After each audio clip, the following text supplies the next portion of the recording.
CNN, The Mosquito Coast comes together as the product of several puzzling choices, beginning with the decision to again adapt Paul Theroux's 1981 book, and then to situate it in a contemporary setting. The result is a creepier than, perhaps, even, intended limited series, which most charitably plays a poor man's Breaking Bad, Family Edition.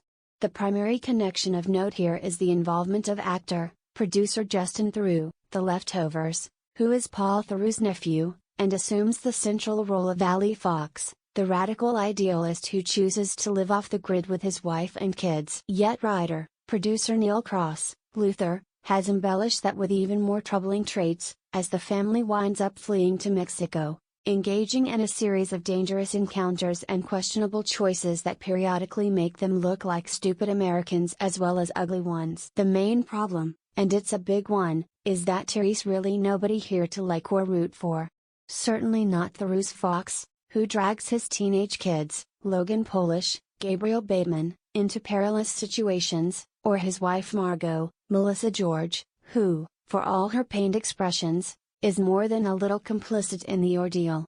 Nor are the kids themselves terribly sympathetic, though the cruelty of their plight feels magnified by the 21st century setting, depriving them of items like cell phones, and making allies' control over them feel more unhinged in a doomsday prepper kind of way. When the federal agent, Kimberly Elise, tracking them asks the daughter, "Why is he making you live the way you do?" it's a question that hangs unhelpfully over the whole exercise.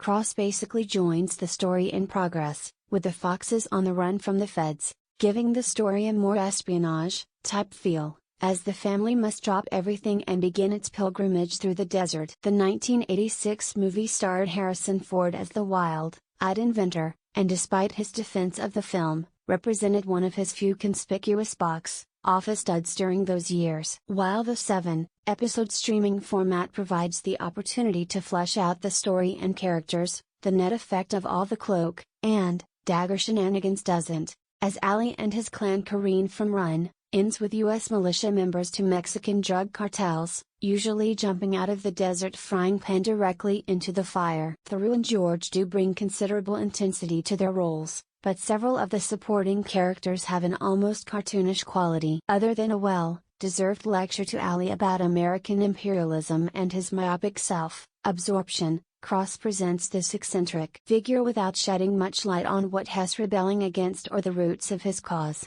Frankly, there might never have been a right time for something like the Mosquito Coast, but amid the current crush of conspiracy theories, this conspicuously feels like the wrong one. The bottom line is Apple has produced a series that not only fails to get under your skin, but mostly just makes you want to swat it away. The Mosquito Coast premieres April 30th on Apple TV.